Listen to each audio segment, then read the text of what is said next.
Today on Your Ag Empire, we're pulling back the curtain on the freight world that keeps agriculture moving. Jared Flinn is the co-founder of BulkLoads.com, a platform that's changing the game for bulk shipping in ag. From grain to fertilizer, if it needs hauled, chances are it runs through BulkLoads. We're talking trucking, tech, and how one man's vision is modernizing a part of the industry that rarely makes the headlines, but always makes the harvest possible. Jared, welcome to the show. Thanks, Jonathan. That was a very probably over the top intro that I don't deserve. So thank you for that. We're glad you're here. And this topic is near and dear to my heart. And like most people, I grew up as a kid around a grow yard. When those pretty Peterbilts would pull in, like I always just fantasized about them. So We're here talking about trucking, the world of transportation, ag, like both mine and your wheelhouses right here mixed in one. Yeah, and your audiences, I would hope a lot of them are our same audience as well. We cater to the same people. Absolutely. Let's talk about the beginning. Like, how did BulkLoads, how did it even get started? Yeah, I'll back up just a little bit before that just to tie the story together. But like you, grew up on a farm up in eastern Missouri. My family, by the time I can remember, actually got out of a lot of the farming practices. Again, my grandpa did row crop. They had a hog business, cattle business. That was late 70s, early 80s. Don't need it. Most people know what happened then, but Sure. They weren't able to survive that. So by the time I grew up, we still had the farm, barely, I'll quote. And my dad and my uncle pivoted more into the sawmill business. So I really grew up from a ag standpoint, really focused on the sawmill, and we still did a little bit of hand and then helped out all the farmers in that community. But yeah, I like what you said earlier. Like I can remember there's just, I think especially for a young farm boy, just this fascination with machinery and trucks and tractors and how things operate. I'm sure you can say this, Jonathan. It was like just this fascination to get behind the wheel and learn how to drive that equipment. Some of it was forced and you had to learn at an early age, but I can just remember driving pickups at 7, 8 years old, going down to the river, out in the field, but running tractors or getting up in the cab of those semi trucks. But yeah, just to fast forward. Yeah, go ahead. If it burned diesel fuel, I was in. Yeah. That's right. Actually, I always enjoyed the smell of diesel fuel too. Still today, but I know I won't go down there. But yeah, so grew up on the farm, was really big in FFA, went to the University of Missouri, and found myself, I was a couple years actually out of college. I drove a truck for a little bit, and it wasn't an over-the-road truck, but I had my Class A CDL. It was a construction supply truck. We delivered sheetrock materials and all that, but actually did that for a couple years and loved it. I loved being out on the road, loved running the truck, loved kind of my own hours that I could make. Yeah. And at that time I was single, no family, and just like I was working 70 plus hours a week. It was fun. But as it would have it, found a woman and found myself in Kansas City. And that's where I really learned grain and logistics. And really, it was funny. I pushed my resume online. And again, this is like early 2000s before internet still was not even really moving. But this company reached out to me, this recruiter from Bartlett Grain, and said, hey, we see that you got an ag background and they see that you have a little bit of trucking experience. We'd like to talk to you. And yeah, that company was Bartlett Grain. They brought me up and they said, hey, we're looking for someone to do logistics for our company.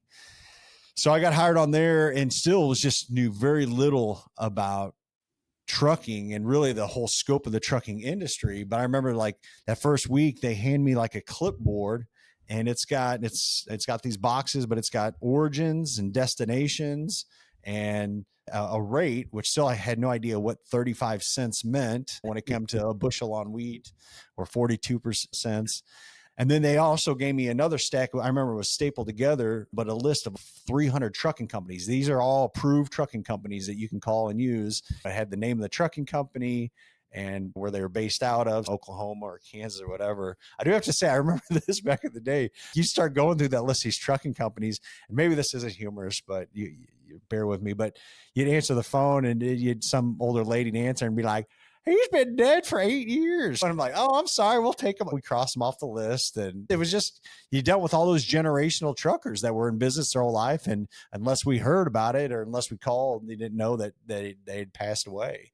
So anyways, that's what really sparked a seed for me to see. First off, like when I got there, I was like, wow, this is still a pretty manual process, still pretty primitive. And, from the looking at it, and I was like, there's got to be ways to improve really the communication from the grain company to the trucking company. But I just started down the path, cold calling 100 plus trucks a day and lining out and trying to figure out who hauled what and where it is. And I'd write write their name on there and put them down for so many loads.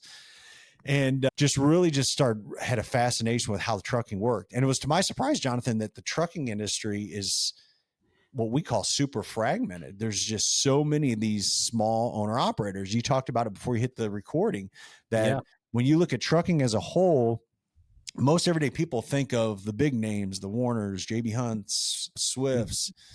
And if you take those companies and really total them up, they're still such a small fraction, less than 10% of the trucking market. And that other 90% are what we call these owner operators, these small fleets. Yep. So anyways, that's where I just started learning that, hey, this market's super fragmented. And a lot of these small owner operators, they don't have someone helping them find loads. Some of them use brokerages. They don't have someone helping them with the back end office supply, the safety, the compliance, the insurance, and all that. So that's really what sparked it at a very early phase of, hey, how do we just help the communication of freight and really digitizing how we can communicate loads that are available to trucks or capacity that's available. Sure. That's interesting because I also think trucking as an industry being so fragmented like that, it also makes it hard where preferred carriers or carriers that maybe have a different level of professionalism, maybe the cream rises to the top, but yet it is so fragmented that it's tough. It's a tough industry to get rooted in there, get a contract or something where you've got some steady freight. And so that's where I think like you guys come in this is just great having an opportunity where you can keep the truck moving and you can sit there and run through these profitabilities. I know for us, we had an opportunity to get a contract, which is our base, and then we've got to fill in the void. Yep. And I think for these fragmented size, these 1-2 truck operations, this was an awesome idea that you guys came up with. Yeah. And so that's kind of what sparked the idea. And fast forward a little bit, Bartlett Grain working there was some freight that we did that we could connect the dots and make a full circle. But a lot of times I was moving wheat from Western Kansas into Wichita or Kansas City, or a lot of it was one way. So for us, we had to really rely on, hey, where are those trucks going to? Where are those guys taking DDGs out to, or soybean meal? What are those feedlots that are out in Western Kansas, Nebraska, down the Panhandle, and really trying to figure out who's hauling that and how can we get them with wheat loaded back and figuring that circle. And that's another thing. People know this. Trucks they don't go just one way. They go both ways. I'm breaking down to simplicity, but the key is to optimize that. How much can you keep that truck loaded? And how much for every time it's loaded and with the right rate, it's just more money that these guys can make.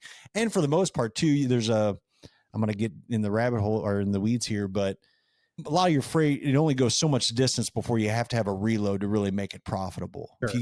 When you're taking freight 200 or 300 miles out, if you're coming back empty, 9 times out of 10, you're breaking even on that. So you got to rely on those. But yeah, so fast forward in 2010, 11, I just saw that, man, there was other load boards out there in the general space. And I started looking and saw that we don't think of it, but it wasn't that long ago. This little device called the iPhone came out, and these apps, 2008 was when it was launched. And just started seeing, hey, how do we use this technology that's available with this manual process and really simplify it? So that's really what started BulkLoads in the very beginning. At the very primitive part of it was just creating a way to connect those shipping companies, allowing them to post loads on a board, allowing those trucking companies to view them on digitally, like through the app. So that's what started it in 2011. That's awesome. 2011, the vision was grown. That's when the monster started. Yeah, didn't think of it like that. But yeah, it was good. We started, again, basement business. Another partner, Matt, he was IT technical piece that really built the actual software and solution. And then I came in just with my experience, and that's how we bolted BulkLoads together. being an entrepreneur and understanding that being in the basement, so to speak, in 11, what did those early years look like with you two trying to grow the business? What did you encounter that kind of set you back, maybe had you second guess? Tell us what that looked like. Yeah. So even today, I don't consider myself an entrepreneur, and I don't say that out of arrogance. I consider myself more of a creator. And I guess that there's entrepreneurship that lies in that. But I think today, I don't know, I'm going to offend some people, but when a lot of people, I think, overuse entrepreneur now, or my favorite one Sure. is serial entrepreneur. But Yep. anyways, for the early days, it was really trying to figure out, when you're building a marketplace, you really have three different people that you're catering to. You have shipping companies, the big grain companies, ADM, Cargill, ABCDs, but even down to some of these small feed mills, fertilizer companies. You got the carriers, the ones we were just talking about, the small Yep. owner operators, fleets, and all that. Then you also have freight brokers in the middle. The bulk space, probably not as much as we do or there's probably not as many as you do have in the general space, but there are still freight brokers that kind of make up that ecosystem. So it was our job to figure out, how do you get them onto the platform? You know this, Jonathan, just from your trucking experience. Trucking, it's never equal loads to equal trucks. It's either too many loads, not enough trucks, too many trucks, not enough loads. So for us, it was strategically trying to figure out, who do you market to at the right time of the year? For example, if it's fall time, there's loads everywhere. You don't need to be calling trucking companies to get them on your board. They're not interested. They got plenty of work. Their neighbors, everyone else. So you're after talking to shipping companies. You're calling the ADMs and Bartlett's and saying, hey, if you need help, let us know. We got this board. And that's where you're driving traffic. They're putting more and more of those loads on there. And then as things taper off, as clients come on, they see those. And then, like I said, winter work or early spring, when it's super slow, that's when you're out there catering to the carriers and calling those, saying, hey, if you need work, we got this board. So that's how we kind of stair-stepped, built the load board up. But yeah, I would say for us, it was just like, if anybody's ever started a business, and I don't have to go through the weeds, it's not a fun process. And again, it's not for the, I want to say weak, but it's one of those, like, today we have 6 business units, and if we have time, I'll share some more about some of these, but we've never built one that's been smooth. There's always trouble that happens. There's always that, oh crap, what did I even do? Or why did I even do this? Does this even make sense? Do we feel fit to do this? I think we messed up here. But we've learned, if you just got enough runway, if you got enough resources and runway, usually you can figure it out. And that's the way. It's just, every one of these business units has been that way, from the load board, even to recently this year, we're launching out a fuel program. And again, there's a lot of excitement and buzz, but we know that there's going to be hiccups along the way. I'm glad you've experienced the same thing that I have. We're on the right track, right? Yeah. But I'll say this too. That's the beauty of it, is it's that reward that you get by experiencing people talk about it is really the process and going through and trying every day to have a reason to get up and figure out that problem. Cause again, that's for me. If I don't, I'm a creator by heart. I love getting up and trying to figure out and solve problems. But if I get up one day and don't have a problem to solve, it's going to be a sad day for me. I know. I feel the same way. It's as simple as relationships and problem solving. That's the way I sum up entrepreneurship. And a lot of people, I think, overthink that, but it's, you found a spot that you felt like, hey, we can streamline this, and not sure how we're going to get there, but we're going to get there, and build a solution. And I think that's what's cool, is it doesn't matter what business you're starting or what business you want to be in. You're proof right there. It just takes an idea, solving a problem. I got to share just a couple other. In the very early years, we had a neighbor 2 doors up. At that time, we were in a subdivision neighborhood, so houses right next. But there was a family 2 doors up that she was a stay-at-home mom. My wife was still at that time with our kids. And this lady came down one day and she was like, I see Jared's here every day. When's he going to get a real job? And my wife, he's been working on this company. She's like, yeah, but when's he actually going to really go to work? And so anyways, I always just think back then of, you're going to have the people that just don't understand what you're doing. They don't quite believe in it. They don't know. And I think that's just part of the process. Yeah. They just don't see your vision either. And that's okay. Yeah. That's okay. Totally good. So trucking and ag, I feel like these are 2 underrated industries that are the backbone of America. Yep. I truly believe that. Most people don't think about trucking when they think about ag. It's always the John Deere equipment out there running the field, but why should they? Why is trucking such a crucial piece to this whole industry. Oh gosh. And the thing is, especially with agriculture and specifically farming, it just goes hand in hand. And again, now, even later in the years, I've just learned that it's just the trucking piece is just as important as the tractor and the baler and the disc and all that. It's just a part of that system. And one thing I've learned, and this even goes back to my grain trading days, if you look at, if we're camped out really on farming, but you could relate this to cattle and all those, it's a lot of it is one big logistics play when you really think about it, because the margins are so tiny. Really, if you look at a lot of when you're dealing with cattle in the cattle trading or crops and all that, the money's made in the supply chain. It's made in the logistics. So most farmers, ranchers, ag professionals have to be masters at logistics. And I don't think that you can say that about some of these other industries, but I think if you really commodities in general, because even if you're dealing with scrap and all that, again, when you're dealing with commodities, it's one big logistics place. Yeah, I don't have to tell you, people know this. Everything's starts on a truck and ends on a truck pretty much when it comes to food and ag. So yeah, I just saw that when I worked at Bartlett, backing up to there, that it was a central piece of the business that people really didn't focus on. And again, I've said this before on other podcasts, like I can still remember people would never talk about a trucking company name or whatever. They just say, hey, can you find me a truck? Can you find me a truck? And it was very much commoditized. And I always thought, I was like, man, for this being such an essential part of the grain supply chain, like it's really not looked at very highly upon. And again, most people too, when you mention truck or trucker, people, it wasn't ever a positive feeling. It was always something that was cause stress, anxiety. Was the guy going to show up? They have to deal with him. You go through the whole list. And I was like, this, man, if you could just tap into this underserved market and serve these people, like, man, what an opportunity out there. That was a little bit of gave away the secret sauce, but some of our strategy. It's just, man, find an underserved market and really serve them to the best you able. And it's just being a good human too. Totally agree. And I think too, what another thing that's shifted, let's just go back to say the 70s and 80s, the seed technology that we've encountered in ag, like we're moving more grain. The logistics game has to be on cue because that combine is moving more bushels per hour than they were 20 years ago. So that trucking piece is so crucial. Or you've got 4 or 5 guys standing around looking at you and it's doing nothing but costing money.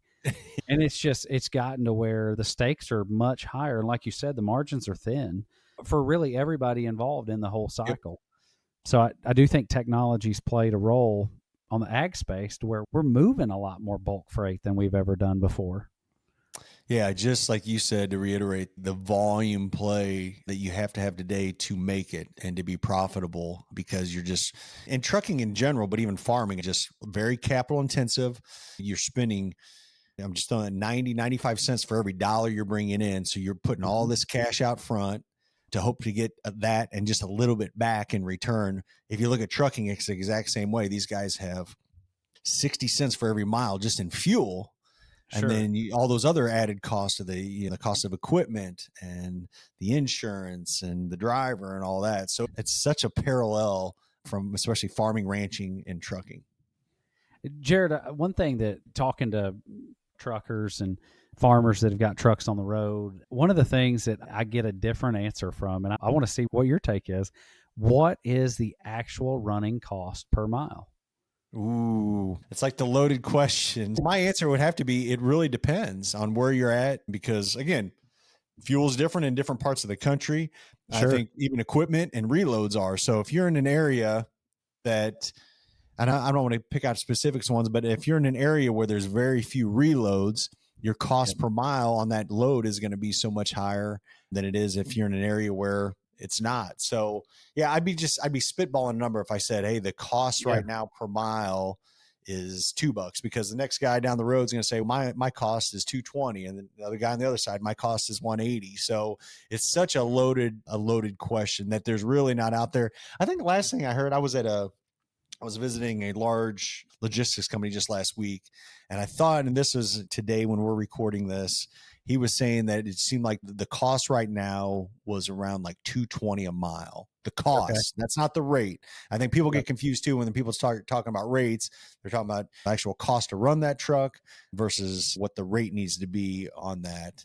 Sure. But too, also when you're dealing with trucking too, there's so many different types of trucking. There's short haul or long haul, and I think that cost per mile changes depending on how many miles you're running a day. Because again, if you're running longer miles, you're burning more fuel, but also you're probably hauling a load, you're less stops. So there's just so many dynamics that can go in there. I think, and we have our own YouTube channel and podcast. We've had a lot of guests and people. It's more about just looking at what's your revenue per day versus your cost per day versus your cost per mile. But still, though, we're in an industry like grain and a lot of feed ingredients. It's not paid on a mile; it's paid on a bushel basis or tonnage basis. So there's just a lot of variance when it comes to that.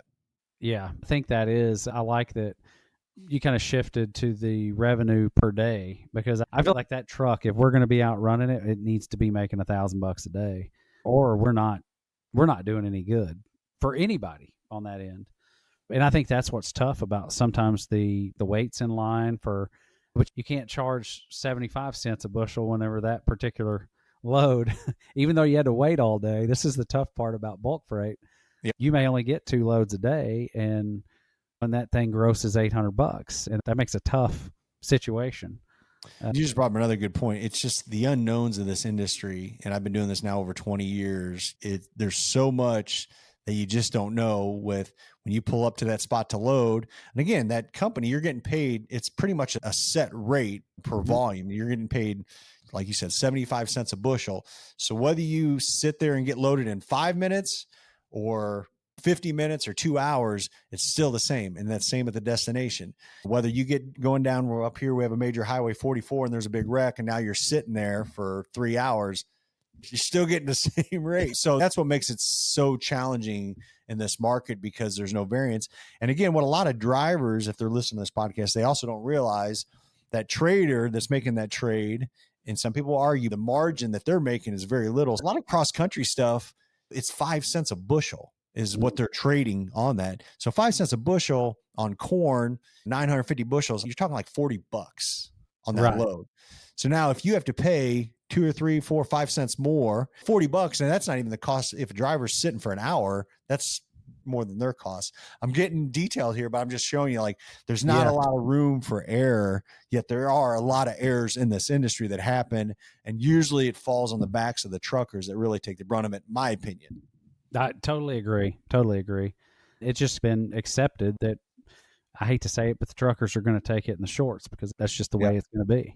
Now we'll add a little bit in this sales plug for us, but one thing that we hone in on that, like all those issues. So how do we figure out how to make that better? You can't control what's happening out on the roads, but you can control the information that's out there. So a couple of things, like with our apps and technology, we have ways that guys can see if that facility that they're loading at has a wait time. We have like live updates that could show, hey, right now there's 10 trucks, average loading 20 minutes time. So it just allows that driver to say, hey, why would I go drive in there right now and wait?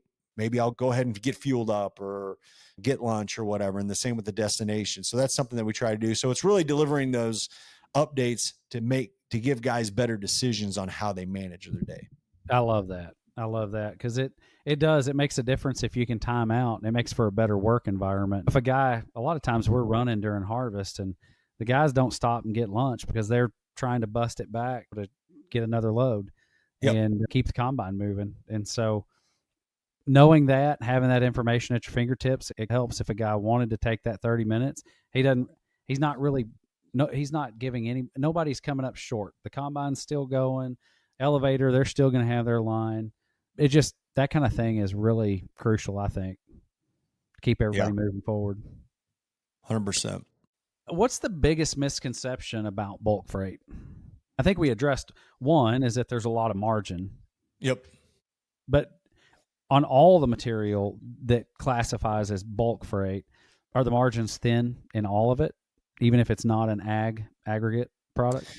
Yeah. I don't know if this is a misconception, but when you look at bulk freight as a whole, and I'll talk more in the ag sector, we're dealing with commodities. And one thing I've learned over the last 20 years, when you're dealing with especially ag commodities, trucking, they have a lot of competition, and it's not necessarily other truckers. It is other truckers, but the biggest competition that we have in the bulk freight, it's the railroads and the vessels. And there's ways that we all work together to supply. But one thing I learned, especially back when I was working for a grain company, railroads, they love to haul grain and they love to haul it long distances. You talk about, and people, the traders listen to this will know, but like shuttle programs, the railroads, all of them devise these incentives where, hey, if you can set up a facility to load and unload 110 cars with a matter of, I forget how many hours, you can get these really good rebates. Because again, think about it just like trucks. Hey, you're loading massive volume, moving it really fast and unloading massive volume. So it's that quick turn, something that all truckers would want. Sure. Because of that, Jonathan, it's created a lot more where longer haul trucking isn't as effective, because especially when you're dealing with ag commodities, because now, and I dealt with it when I was at Bartlett, the traders would be like, hey, I can move this from Nebraska down in the Panhandle for 55 cents on rail. And I'd be running the numbers. It's going to be 85 or 90 if we're loading it by truck. They're going to load it by rail. And again, traders also, when you looked at loading, when you're selling thousands or millions bushels of freight, a trader, it's a lot easier to do it via rail than to coordinate that many trucks. A lot of times they'd push it over to the rail. So that was kind of one of the misconceptions. People always thought, why can't you move corn from across the country or whatever? It's, you can, but it just doesn't make sense. It's more effective on rail. And again, rails like it too, I'll just add, because there are rail lines that move, obviously your intermodal and all that stuff. But if you look at grain, it's so much easier for the railroads, because again, they're not having to load lumber or throw cars or just all these other complexities, where it's just much easier to load coal, grain, fertilizer, all your kind of basic commodities. So that was the biggest thing, that it's a misconception. A lot of people don't realize that why that works. But again, it's just, hey, it's much easier to move a barge load of grain down the Mississippi than to move that much truck going down that way. And you brought up a good point, because this is where I've been able to do a lot of value added with my clients, is one, being able to negotiate when you know that they have that 100-unit train that's sitting there. They need, maybe they're short 30 cars, 20 cars, and they know it's going to be sitting there, but they want that grain now. And I've been able to put together our producers, if we can work on the logistics and get the trucks there, we're able to get paid a little bit more for bringing that in to fill that. So yeah, we're maybe not getting the long haul straight to wherever it's going, but maybe we pick up a 10 cent, 15 cents that just to help fill that train so that they can get those rebates. And being upfront and honest with those grain merchants, to me, it's been a great deal. They will open up and let me in on some of those deals as we've been able to make things happen and help them. And again, it goes back to just solving problems. Yep. Yeah, you think about the merchandisers and grain, not all of them, but again, they're solving problems, but they're looking for arbitrage moments. And when, those market fluctuations, and a lot of times the only way you're going to capitalize them is because of the freight, whether you have a great pool of trucks or the rail or whatever. But a lot of times, in perfect example, I can remember, and it still happens. So say a rail load of corn's coming down here to Springdale, Arkansas, Tyson Foods, something happens, the rail line gets caught up. Now Tyson, they got to buy in 200 loads of truck to get it in there. Whatever merchandiser can execute that the most effectively, can originate it and get it loaded on trucks and down there, wins, and usually at a pretty good premium. We were earlier talking that 5-10 cent margin. Now all of a sudden that went to 30-40 cent margin on that, because they found that opportunity in the market. Absolutely. Yeah, that has been, and honestly, the rail, the last couple years, there's been a couple opportunities where rail out of Midwest was said it was going to be here in 60 days. We got to that 60-day mark. They're short corn, soybeans, whatever the commodity may be. And then all of a sudden it was like this barrage of trucks that were having to bring in whatever the product was. And it created some good opportunities in the trucking space. I felt nearly a third better as far as rates go, just to be that timely person jumping on it. Where do you see the most opportunity for improvement in the ag transportation? Yeah, great question. And I was actually just going to point on this. I was going to bring this up.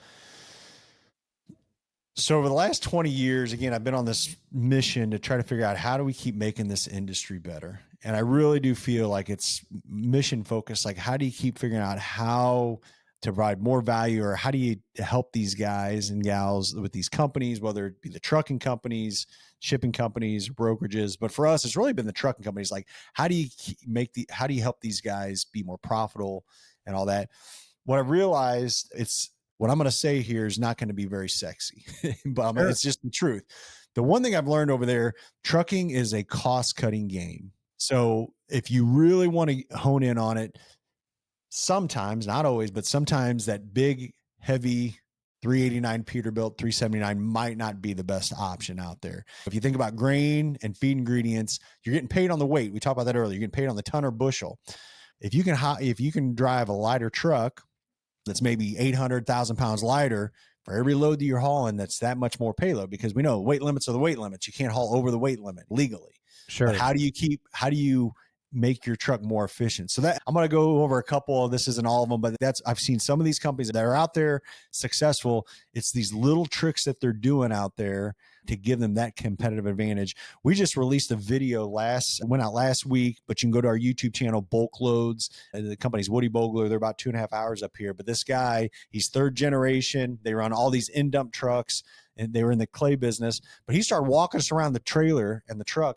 And I'll be honest, Jonathan, I was hoping that, like, when I reached out to this guy, I knew that they run a very efficient trucking business. Sure. I sent an email. I was like, man, we'd love to come up and film you.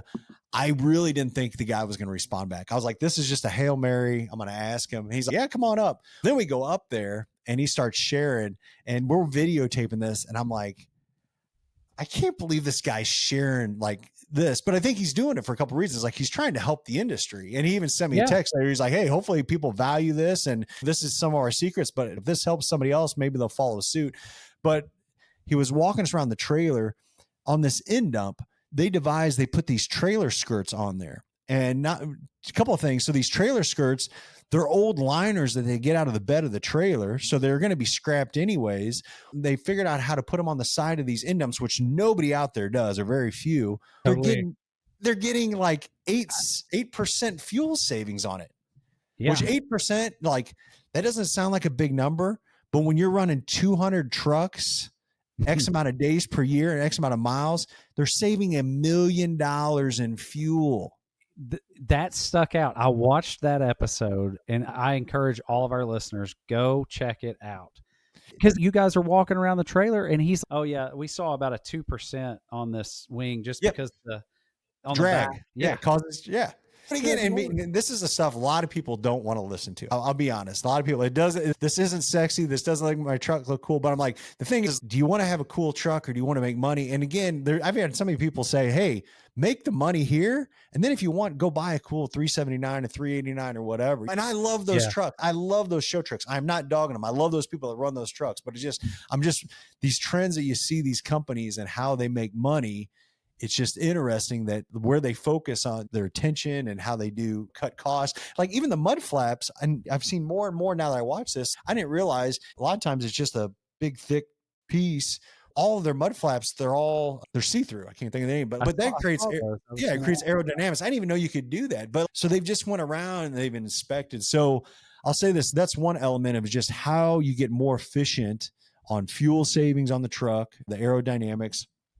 Another thing, and I've been trying to figure out how we could be a part of this or whatever, but some of the most successful companies, they do a drop and hook program. Yeah. And it's not known. And again, if you look in our space, like very few people do it. Most are small guys, like they don't have multiple trailers, but you look at some of these companies that have grown and do really well. They've created really effective drop and hook programs, because now that guy that he's servicing this pet food plant or whatever it is, fertilizer plant, he pulls up, there's 4-hour, 5-hour wait. He drops, he hooks onto an empty. Then there's just a guy getting paid hourly there. So I can go into the details on that one, but that's one. It's like, how do we do this where that guy that's running on the load that has to get 1,000 gross per day, he's not stopped at the yard. He can pull in, set a loaded one, pick up an empty, and move out. And man, is there a way that you can create a pool or some kind of program just to do that? So that's another one that I'm just looking at. Okay, the most effective ones that I've seen. It's just another part of the business. So those are just a couple. The other ones are just the guys that are doing really well that I see. It's just, and this is every business, diversification. So that company that, hey, they were spending so much washing their trucks already, so they built a wash bay, but then they made that wash bay public for other people to use. So now we have a company, I won't say who it is, but up in Iowa, dude, he says he makes more money on his wash bays than he does the trucking outfit. He's got 2 of them. He says they make a lot. They make, end of the year, more money's made off those wash bays than the trucks. So that's another element that we see that these guys do well in. I like that. Mechanics is another one. I was going to say that to me is one of the biggest things that we need right now and we need those independents that have access to the computer programs that can work on these trucks. I've seen more guys with newer units on the side of the road and they cannot get them worked on in the little town that they landed in. So now we've got an expensive tow bill to the nearest dealer. Tow trucking companies was another one I was going to say. Some of these guys that have pivoted where they, and again, it can't be just one small owner operator that can go do all this, but there's just ways you look at the trends of what these bigger companies do. And again, I'll say this all sincerity, and I could like, our mission is to help these guys be profitable.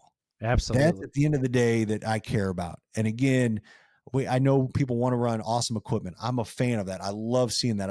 We do calendars, but like for us, how do we help these guys be more sustainable? How do we help these guys bring more money home for their families, for them to grow, for them to retire one day or to pass it on to the next generation? And again, I think God's put it on our heart just to always have that in mind, is just how do we keep doing that? It's been crazy, this evolution, again, being now in this stage of the business. It's always one of those, it's like what I thought even 15 years ago is a lot different than the way I think. But again, I'm thinking differently. It's like we're thinking long term. We're not thinking about short term type decisions. Sure. I like that. To go back to the units, what are you seeing as far as reliability for powertrains? Like this has been a big topic in the trucking stage, whether they've got the Cummins, the Detroit, the PACCAR, whatever that may be. Have you seen any numbers out there as far as which units have actually been more reliable? We do these interviews and it seems like it's all over the board. I don't know if I could speak truthfully on which units are better or more efficient, but I will say this though, the companies that are focused on technology and using technology as something to improve their business and efficiency seem like the ones that are getting it right. These companies that are figuring out ways utilizing technology where now they're getting 9.5 miles per gallon versus the other guy on the road getting 5.5. Those are huge savings. But no, I think too, you go to some of these shops and I've had people say negative things about the PACCARs, the Cummins, the Cat, the Detroits. Yeah. I think it just really depends on probably more than anything where your service is and your service provider and who's more knowledgeable with that. And I guess too, where you're dealing with grain and commodities, I think even livestock's different because the big trailer and the wind trap and that. So you just got to make sure that you got the right motor for the commodity that you're pulling. I had some guys that were in the livestock game and they were running 05, 07, 08, 379, 389s that like everything was Caterpillar 18 speed, 336 rears. These guys were ready to go run. They started getting a lot of repairs, got costly, thought they'd slip into the new trucks. They got into, I think a 19 was their first one, 22 model, big Cummins, 18 speeds, really nice trucks. But the repairs, one of those trucks, I think the engine blew up at 7,000 or 8,000 miles. And so the guy's making the payment and then now he's waiting because they don't have a replacement motor to put in immediately. And that has concerned me as I've seen a couple of those situations with different manufacturers. It scares a guy when he's looking at upgrading the fleet into something a little bit newer. They're nice. I drove one, thought it was a great truck, drove like my wife's Suburban, really. So I think the efficiencies and some of the stuff that I got to experience, I'm like, man, I could see this being really profitable down the road. But you run into those situations where, maybe a catastrophic failure of some sort that's not the driver's fault. It's just literally something like that could bankrupt a guy. Oh, easily. Yeah, you look at the cost and you brought up a good point. Like you think about a truck going down, I call it a triple whammy because, all right, the truck's down. So now the guy's got a bill. Now on top of that, there's zero revenue. So he's got a bill, and then also he's lost revenue for every day that thing's not moving. So it's just, man, it piles up. And again, the third Ramey, like at a relatively low margin too. So Sure. let's just say it's a $10,000 repair bill. Like, how many days does it really take to recoup that 10 grand back up? You bring up that is, I've watched over the years the 1 and 2 truck companies. If you get hit with a $20,000 or $30,000 bill somewhere, like it will take you a year and a half to pay that back. But you're also robbing revenue that would have gone to your family at that point in time. I've watched it time and time again. Yeah. Another thing I'll bring up, and again, I'll touch on this. BulkLoads, the marketplace was our core company, but over the last 14 years, we've just seen where some of these problem points are for our users and our members.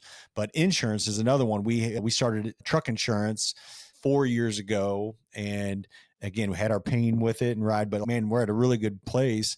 But that was another time. You talk about some of these guys, they don't realize that some of the things that they're doing, they're getting flagged in at weigh stations and getting these violations.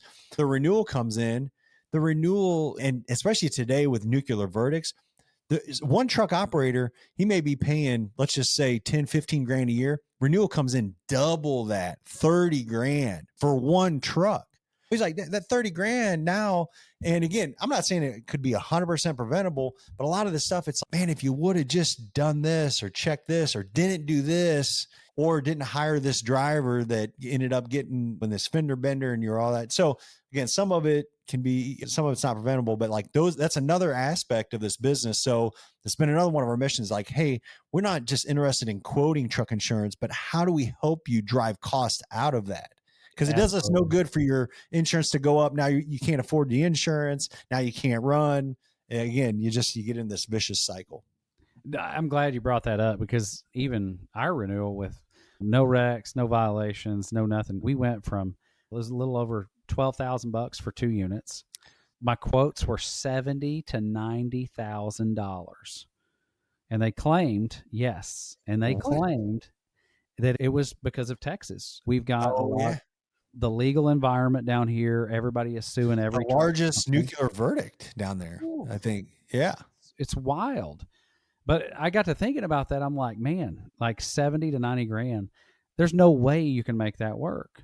And that I want to let you guys quote it, and we'll figure out. Yeah, absolutely. So yeah, that's another one among others, is just like you're looking at these costs and some of these things. Like I said, I've painfully seen it so many times now. Guys, renewal comes in and he can't afford it, or he's got to get financing just to get insured. And then he's paying a finance cost on top of his high insurance. And it's a vicious cycle that, again, our goal is for us, we're not looking at, our focus is like, how do we keep driving efficiency out of here? Because we want people to be sustainable. We always went like trucking. I think it's like last stat I heard, it's 110% turnover. So again, that many drivers are coming in and out of the market. And again, we look at how do we slow that down, or how do we do a better job of this guy that gets into it, that 6 months down the road, now he's out because whatever happened. Sure. So let's go towards like the innovation and industry trust. How have you used tech to build trust between carriers and shippers? Yeah, great one. So when we started BulkLoads 14 years ago, one of our competitive advantages that we had out there really versus others was we really started a review system on there. So even some of the other similar like products, or there were some other boards out there, they didn't have that. So anytime you hauled a load or hired a carrier, you could go on and review them. One of probably the most interesting things that we really did, we also had on there a spot where you could put a non-payment. So if a carrier had issues, somebody was stringing them out on getting paid. This was before we started our factoring company 3 years later, but you could issue a non-payment. And once somebody submitted that, the person that they hauled for would get notified on that. But number one, it usually solved the problem, because no company wants and again, if you viewed somebody's profile on our website, you'd see that there's a big red non-payment on there. It really fixed things fast because nobody wanted that. So it really self-policed itself. So that was one way that we really used technology to create trust in a marketplace. Because again, overall, if you can have all these loads on there, but if somebody doesn't trust the people that are on there, because again, if you get hired by a company and don't get paid, that's a big deal. It is. So yeah, that was one of the ways that we really tried to instill trust. I'll just say for us from day one, I've always been a relationship person. I really got big into content creation. We have a forum that our people participate in. A lot of people thought we were crazy to have a forum on our website because, again, you can get a lot of back and forth and sometimes it can get rough and heated. But again, it creates trust because, hey, we're creating an open platform for people to communicate on there. And that was another aspect of it.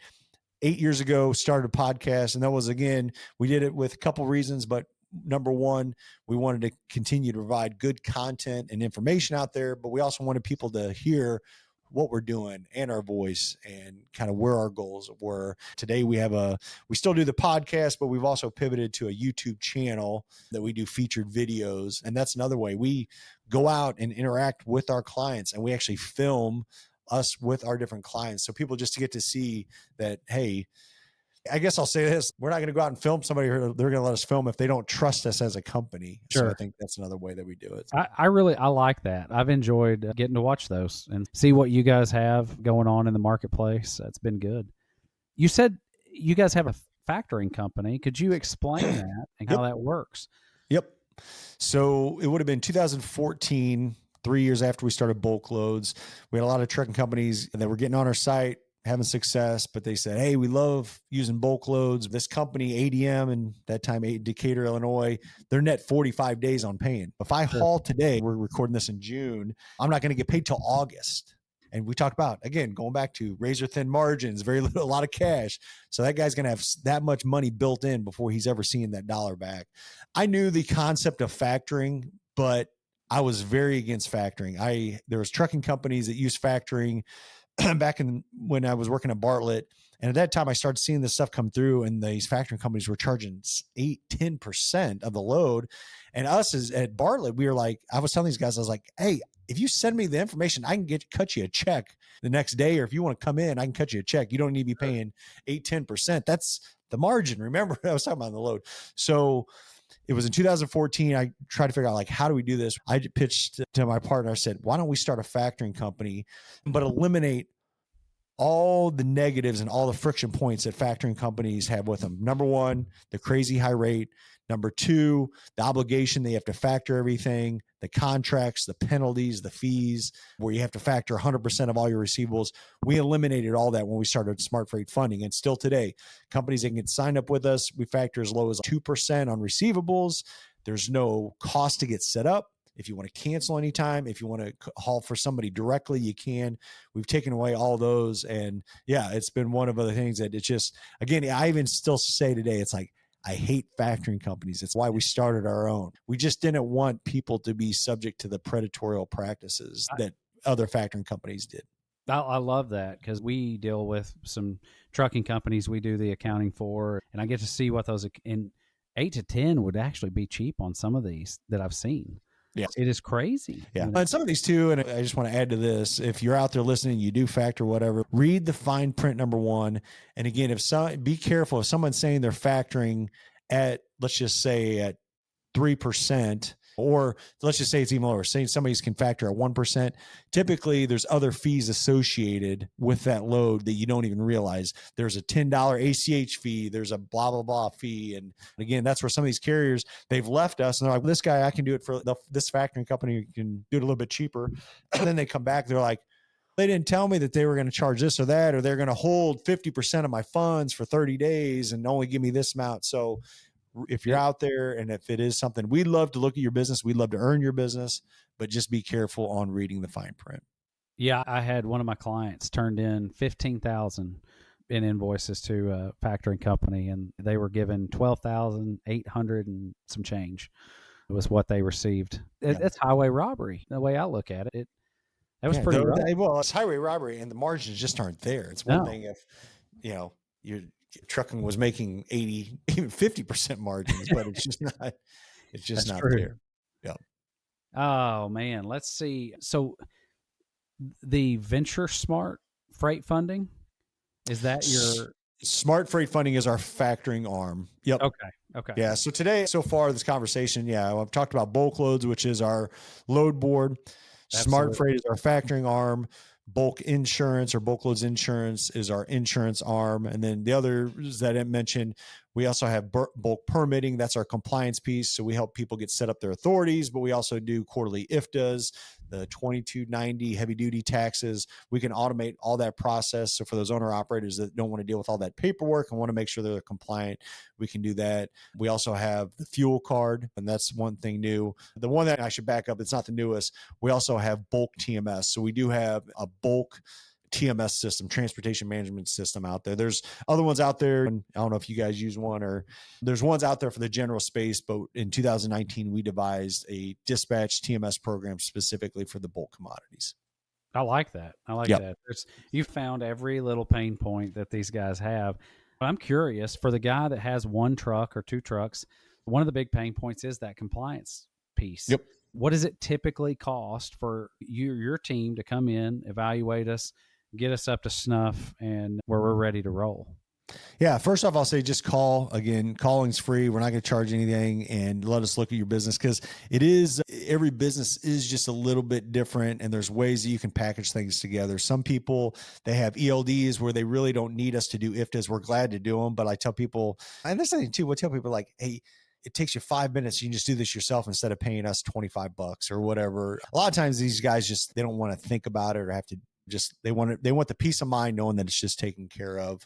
But I'd say, without going into the details, and a lot of them I don't know the details, you'd have to just call, then they could tell you the different service levels of what we can do, from your quarterly filings to your annual filings and all that. But we have a team of, there's 2 people in here that handle that 24/7. They're experts on that. I think a lot of times too, if you just need a resource, if you have questions about, hey, I'm trying to get plates set up in Georgia and I'm having trouble, we have a team that can really help you understand how to get all that set up and effective. That is good to know, because I've actually had 2 farmers that they both have trucks, and they filed something. They got a letter saying it wasn't filed. We had proof, but they needed somebody in that space that could go after it and chase it, because they didn't have time. That's what it boiled down to. So yeah, that is nice to know. Guys, you're going to have to check this out.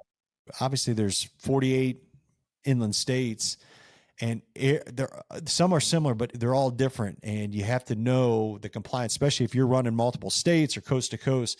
It is different paperwork depending on where you're at. Absolutely. So you've built a brand that farmers can rely on.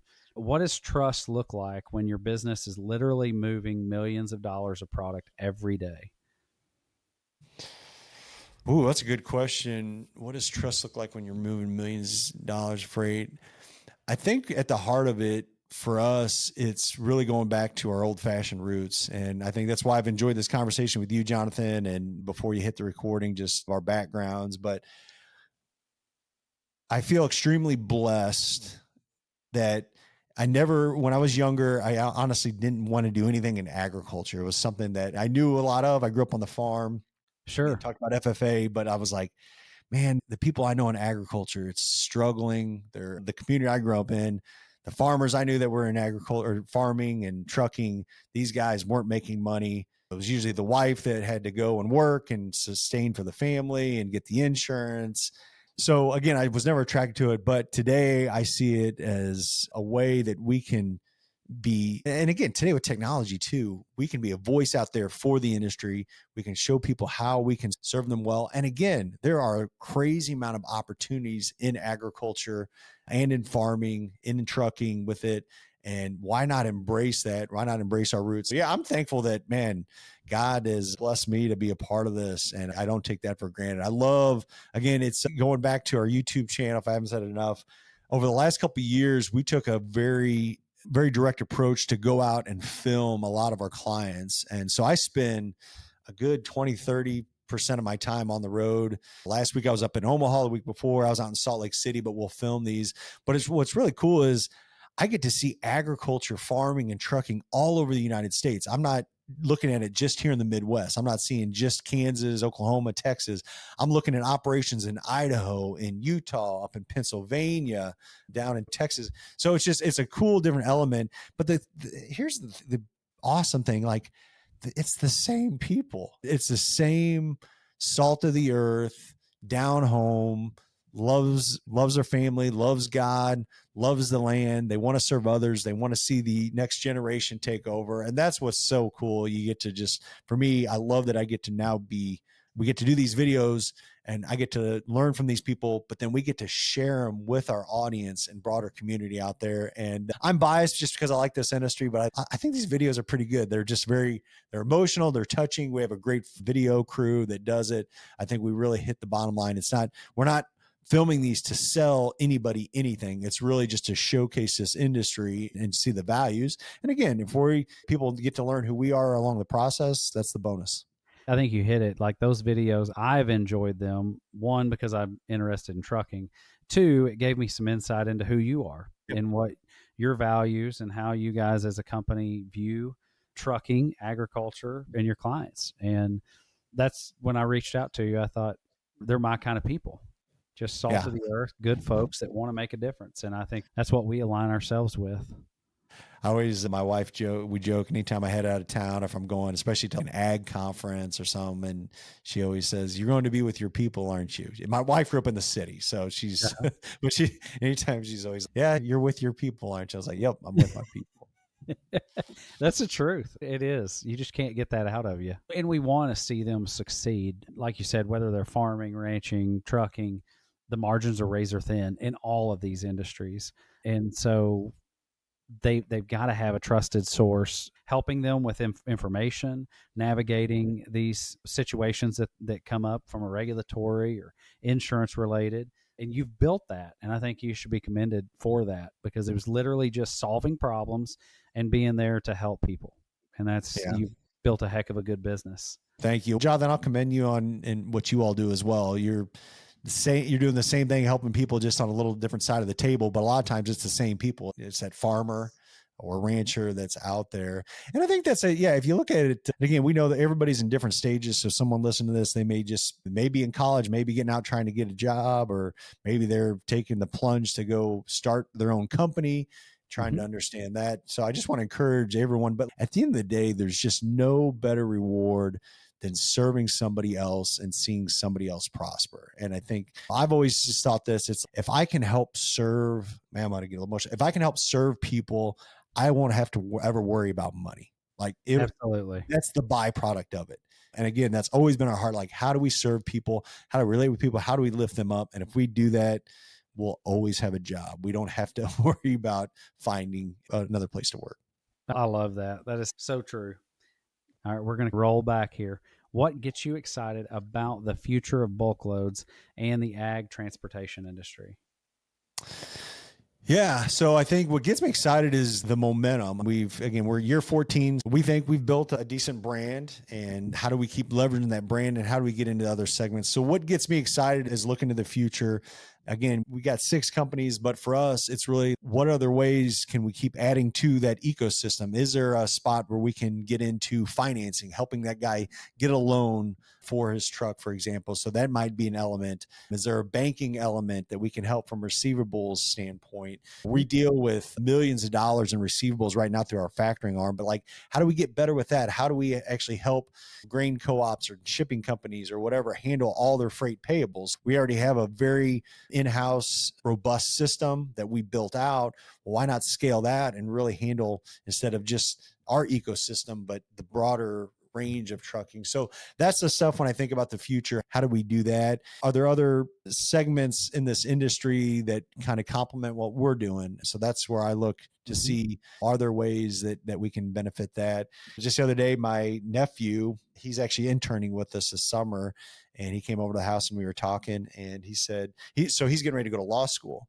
And he's like, have you guys ever thought of a legal aspect, like a legal Zoom? And I was like, why don't we call it BulkLoads Legal, and you come over and help from a legal, just like that. So that's what gets me excited, is hey, how do we keep adding value? We know that people need legal help. Is there a way that we can bring in and use that as a service that, hey, if I'm in Oregon and I get an overweight ticket, hey, instead of trying to figure out who's out here or whatever, they know who we are. We take it off. We get it all taken care of for them. So that's just an example. So that's what gets me super excited when I really think about this.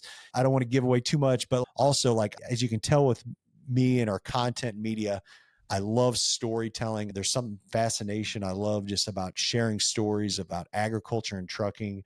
I do have high aspirations. I must say this on here so that it's out there forever, but like, we want to do a featured documentary one day, and just where we can really look at the industry as a whole and how do we show people farming and trucking. We've even thought about a documentary of, because people, as we're recording this, the future of autonomy trucking and AI and all that, but how do we as a technology company with ag roots really showcase of, hey, do a documentary of like how the United States is looking at this. And we've even had ideas of taking 6 different trucking farming families and having them walk through and interview and talk to them about like how they're navigating dealing with technology and autonomy and as that. So that's just another way it gets me excited. I'm a dreamer. I try to figure out like ways that what's the next little thing I can do. And again, it's not about growing bulk loads, but it's just, hey, is this another element people can relate to, can add value to them? So that's exciting for us. And you want your business to grow, but I think it goes back to those humble roots. In agriculture, it's okay for us to profit. It's okay for us to make money. And the people that you grew up with, the people that I grew up with, it wasn't about the money. And so for us to try to build a business that's profitable, you're humble about it. And that's okay. That's okay. Yeah. I love what you're doing. I do. And I think this is such an industry that there's a lot of mystery about. There's a lot of things that are just not expressed openly. And I love what you're bringing to the table. And I encourage everyone, go check out YouTube, check out BulkLoads. It is great. You're going to enjoy the content that Jared's put out there for us. If you look behind my shoulder, I didn't mention it, but another thing, talk about dreaming. So I started writing these children's books 5 years ago. And the whole goal was, when my boys now, actually one is helping me. He's 13. He wanted to work here this summer. I didn't force him. He wanted to come and work. But when he was, a little tyke, we would read bedtime stories, and there was like Thomas the Train and Little Blue Truck and Little Red Truck. And but I asked my wife, I was like, hey, can you find any on like trucking? Are there any like little like cartoon trucking books? And she went and looked at Barnes and Noble, got on Amazon. There was nothing out there. And I was like, how is there not a kid's book about trucking? And again, it goes back to, and so anyways, I was like, I'm going to start my own kids trucking book for no other reason. It's just promoting the industry. That was that would have been like close to 10 years ago. I started the idea. I thought nobody's going to like this. It's going to be a flop. So I just I stopped it. Then it was 5 years ago. I was like, man, if I don't get this to the finish line, I'm always going to have regrets. Even if I push this out and people think it's crap, I can always say I did it. They've been a wild success. We've done 6 of these kids books. And again, just think about a little fictional character. We call him Semi Sam, but he goes across the US. Like it does everything from delivering a tractor to pumpkins to harvest and stuff like that. So for any of your listeners out there, I'd be honored too. We have a stack of them here. If somebody wants one, happy to send them a free copy as a thank you for me. But also you can go to Amazon. You can see them all on there. But that's just another element. I have dreams of one day, it's, man, could we even create an animation series of Semi Sam and something that kids, again, something that's not out there in the space that, a lot of times, little Tommy on the farm, he's not watching. And again, I have nothing against some of these others, but like, he's not watching whatever robots or blah, blah, blah. He's watching something about trucking and farming. Yeah. His dad gets up every day and goes and pounds the pavement or whatever it may be. He's interested in whatever his dad is chasing. And I think it's great. That is awesome. I didn't know that you did that. Making trucking great again. No. Absolutely. I love it. Jared, where can people connect with you, learn more, or even get started with BulkLoads? Yeah, absolutely. Yeah. If you're out there, and I would say this, if you are in the trucking space, specifically in bulk commodities, would love to have you check out BulkLoads. Our sister companies I mentioned, if you're doing flatbed and van and stuff, we're not going to be a fit on BulkLoads. Would still love the opportunity for insurance and some of these other ones. But for me, the easiest way, LinkedIn is where I camp out. I love LinkedIn. huge fan from the beginning. And for me, that's the one social media spot where I probably spend majority of time versus any others out there. So yeah, Sure. just search Jared Flinn on LinkedIn, and happy to connect with you out there. Love connecting. And yeah, if you like this story, or if you're in trucking, and man, if you'd ever want us to come out and visit your operation or film, we're always looking for those. And again, whether you're out in the state of Washington or down in Florida or wherever, that'd be another one that would love to talk to you. I love it. I love it. Guys, definitely check out Jared Flinn, BulkLoads. They've got a lot of things that they're offering, and especially for the 1 and 2 truck families. And so I feel like you need to definitely give it a gander and see they're good folks. Thanks for tuning in to Your Ag Empire. If you learned something new about the world of ag trucking, or just have a little bit more appreciation for the freight that keeps your farm running, pass this episode on, hit follow, and we'll catch you on the next time. Be good, or be good at it.